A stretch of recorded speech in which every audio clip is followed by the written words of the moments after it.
நடந்து முடிந்த பாராளுமன்ற தேர்தலில் அதிமுக படுதோல்வி அடைந்ததை அடுத்து ஜெயலலிதா மறைவுக்கு பிறகு பிரிந்து சென்றவர்கள் அனைவரும் ஒன்றிணைய வேண்டும் என்று சசிகலா, ஓ பன்னீர்செல்வம் உள்ளிட்டோர் கருத்து தெரிவித்து வரும் நிலையில் இதே அதிமுக முன்பு உடைந்து இணைந்த கதையை பார்ப்போம்.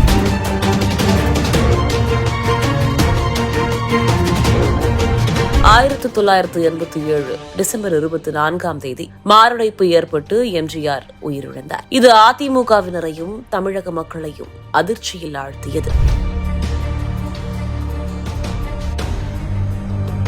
எம்ஜிஆர் உடல் ராஜாஜி மண்டபத்தில் பொதுமக்கள் அஞ்சலிக்காக வைக்கப்பட்டிருந்தது. அப்போது லட்சக்கணக்கான மக்கள் திரளாக கூடி கண்ணீர் விட்டு கதறி அழுதனர். நிதி அமைச்சராக இருந்த நெடுஞ்செழியன் இடைக்கால முதலமைச்சராக பதவியேற்றார்.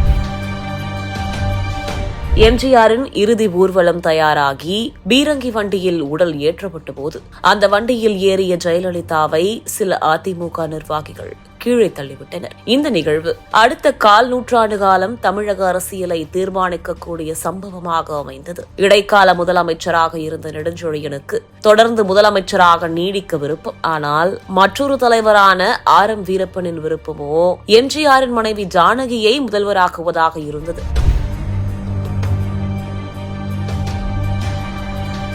நெடுஞ்செழியனுக்கு ஜெயலலிதா அணியின் ஆதரவு இருந்தது. இதையடுத்து அதிமுக 2 அணிகளாக பிரிந்து போட்டி உருவானது. நெடுஞ்செழியனை ஆதரிக்கும் ஜெயலலிதா அணியில் பண்ருட்டி ராமச்சந்திரன், எஸ். திருநாவுக்கரசு, சாத்தூர், KKSSR ராமச்சந்திரன் போன்றவர்கள் இருந்தார்கள். ஜானகியை ஆதரிக்கும் ஆர்.எம். வீரப்பன் அணியில் பாவு சண்முகம், ஹண்டே போன்றவர்கள் இருந்தார்கள். அதிமுகவின் புதிய சட்டமன்ற குழு தலைவர் யார் என்பதை தேர்ந்தெடுப்பதற்காக அதிமுக சட்டமன்ற குழு கூட்டத்தை கூட்ட அறிவிப்பை ஆர்.எம். வீரப்பன் அணியில் உள்ள ராகவானந்தம் வெளியிட்டார். இதனையடுத்து 1988 ஜனவரி 1 ஜெயலலிதா அணியினர் ஜெயலலிதாவை பொதுச் செயலாளராக தேர்வு செய்து அறிவித்தனர். அந்த தேர்வு செல்லாது என்று எதிர்த்தரப்பு தெரிவித்தது.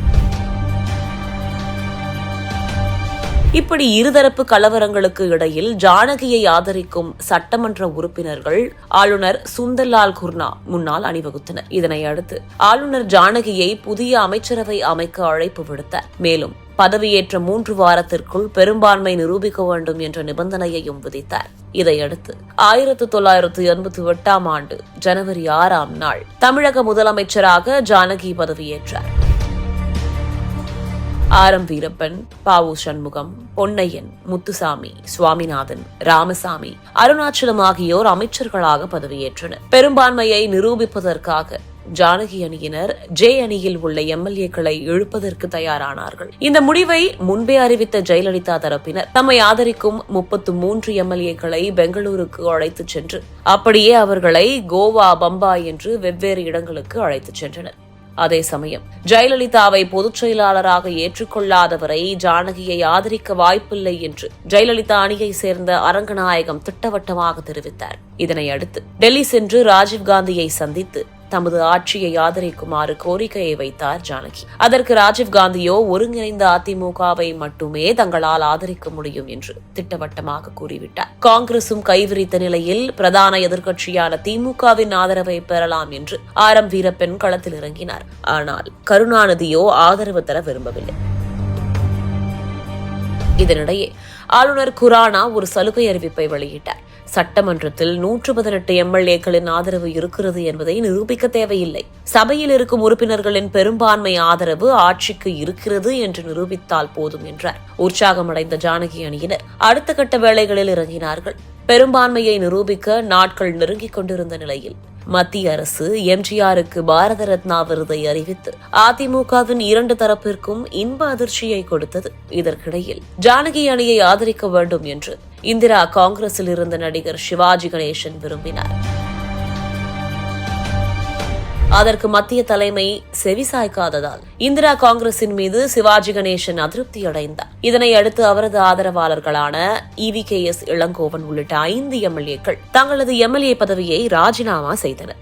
இந்த பரபரப்புகளுக்கு இடையே சட்டமன்றம் கூடியது. ஜெயலலிதா அணியை சேர்ந்த நெடுஞ்செழியன், பன்ருட்டி ராமச்சந்திரன், எஸ். திருநாவுக்கரசு, சாத்தூர் KKSSR ராமச்சந்திரன், சவுந்தரராஜன் ஆகியோர் கட்சி தாவல் சட்டத்தின் கீழ் பதவி நீக்கம் செய்யப்பட்டதாக சபாநாயகர் PH பாண்டியன் அறிவித்தார். அறிவித்தனுடைய சட்டமன்றத்திற்குள் வன்முறை வெடித்து நாற்காலிகள் பறந்தன. ஒலிபெருக்கிகள் உடைக்கப்பட்டு சட்டமன்றம் போர்க்களமாக மாறியது. நிலைமையை சமாளிக்க காவல்துறை ஆணையர் வால்டர் தேவாரம் தலைமையிலான காவலர்கள் சட்டமன்றத்திற்குள் புகுந்து தடியடி நடத்தினர். ஒரு வழியாக சட்டமன்ற கலவரம் முடிவுக்கும் வந்தது. பின்னர் நடந்த நம்பிக்கை வாக்கெடுப்பில் 99 வாக்குகளை பெற்று ஜானகி அரசு வெற்றி பெற்றதாக சபாநாயகர் அறிவித்தார். இதை கண்கொத்தி பாம்பாக கவனித்துக் கொண்டிருந்த ஆளுநர், தமிழக அரசு மைனாரிட்டி அரசாக உள்ளது, இந்த அரசு முற்றிலும் செயலிழந்துவிட்டது என்று கூறி சட்டமன்றத்தை கலைக்க மத்திய அரசுக்கு அறிவிக்கை அனுப்பினார். இதனை அடுத்து தமிழக சட்டமன்றம் கலைக்கப்பட்டு 1988 ஜனவரி 30 குடியரசுத் தலைவர் ஆட்சி அமல்படுத்தப்பட்டது. ஜானகி அரசு கலைக்கப்பட்டதற்கு ஜெயலலிதா வரவேற்பு தெரிவித்தார். ஆனால் கருணாநிதியோ எதிர்ப்பு தெரிவித்து எம்ஜிஆருக்கு பாரத ரத்னா வழங்குவதாக அறிவித்த 2 நாள் முடிவதற்குள் அவரது மனைவியை முதுகில் குத்தியது காங்கிரஸ். இதுதான் காங்கிரசின் துரோக குணம் என்று குற்றம் சாட்டினார். காங்கிரசால் ஜானகிக்கு நம்பிக்கை துரோகம் இழைக்கப்பட்டதாக கருதிய சிவாஜி அந்த பழியை துடைக்க தனி கட்சியை தொடங்கினார். தமிழகத்திற்கு தேர்தல் எப்போது வேண்டுமானாலும் வரலாம் என்பதால் அனைத்து தரப்பினரும் தேர்தலை சந்திக்க ஆயத்தமானார்கள். திமுக பலவீனமாக இருக்கிறது, அதிமுக பிளவுபட்டு கிடக்கிறது. இந்த வாய்ப்பை பயன்படுத்தினால் காங்கிரஸ் மீண்டும் தமிழகத்தில் ஆட்சியை பிடித்து விடலாம் என்று எண்ணிய டெல்லி தலைமை சட்டமன்ற தேர்தலில் தனியாக களம் காண முடிவு செய்தது. அரசியல் சதுரங்கம் தெரிந்த ஒருவரை ஆளுநர் மற்றும் கட்சிக்கு மாநில தலைவராக நியமித்தால் நல்லது என்று கருதிய ராஜீவ்காந்தி அப்படிப்பட்ட ஒருவரை தேடிக் கொண்டிருந்தார். அந்த தேடலின் விளைவாக வந்தவர் PC அலெக்சாண்டர். தமிழகத்தின் ஆளுநராக அலெக்சாண்டர் பதவியேற்றார். இதேபோல் தமிழக காங்கிரஸ் தலைவராக GK மூப்பனார் பதவியேற்றார். இதனிடையே ஜெயலலிதா அணியில் மேலும் ஒரு பிளவு ஏற்பட்டது. நெடுஞ்செழியன், பன்ருட்டி ராமச்சந்திரன், திருநாவுக்கரசு, அரங்கநாயகம் ஆகியோர் தனியாக செயல்பட தொடங்கினர். மற்றொரு புறம் எம்ஜிஆரின் கலைவாரிசாக அறிவிக்கப்பட்ட நடிகர் பாக்யராஜ் எம்ஜிஆர் மக்கள் முன்னேற்றக் கழகம் என்ற புதிய கட்சியை தொடங்கியிருந்தார்.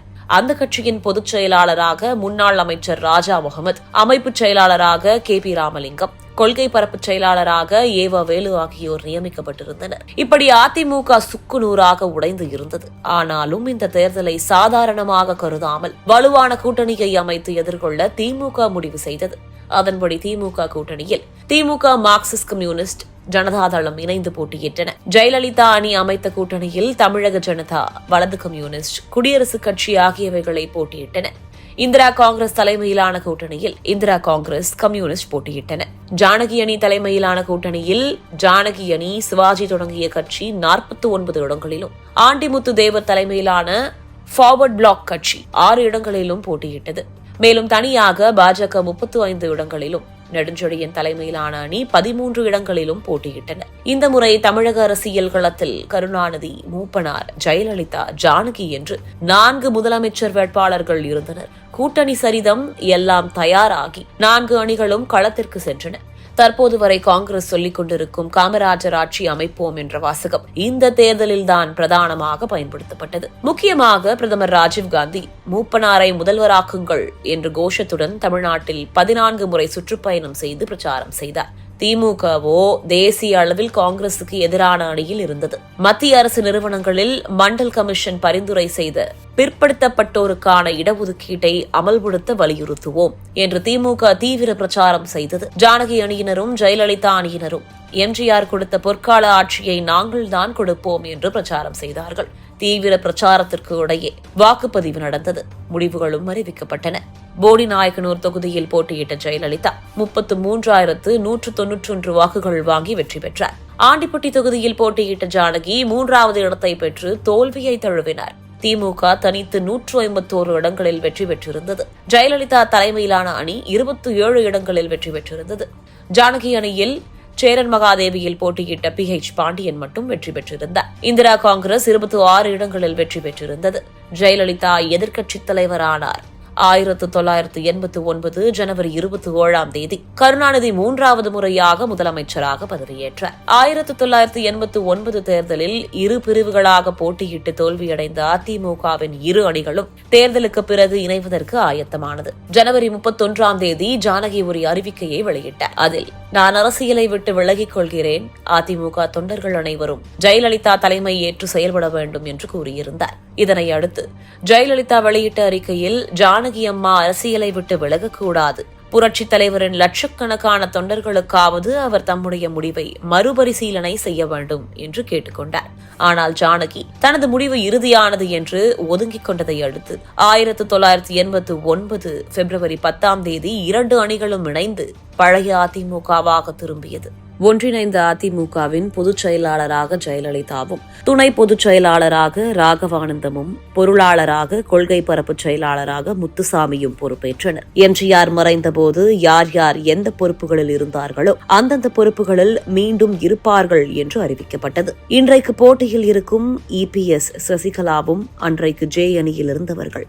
ஓபிஎஸ்ஓ ஜா அணியில் இருந்தவர். உடைந்த அதிமுக மீண்டும் பலமாக எழுந்தது வரலாறு.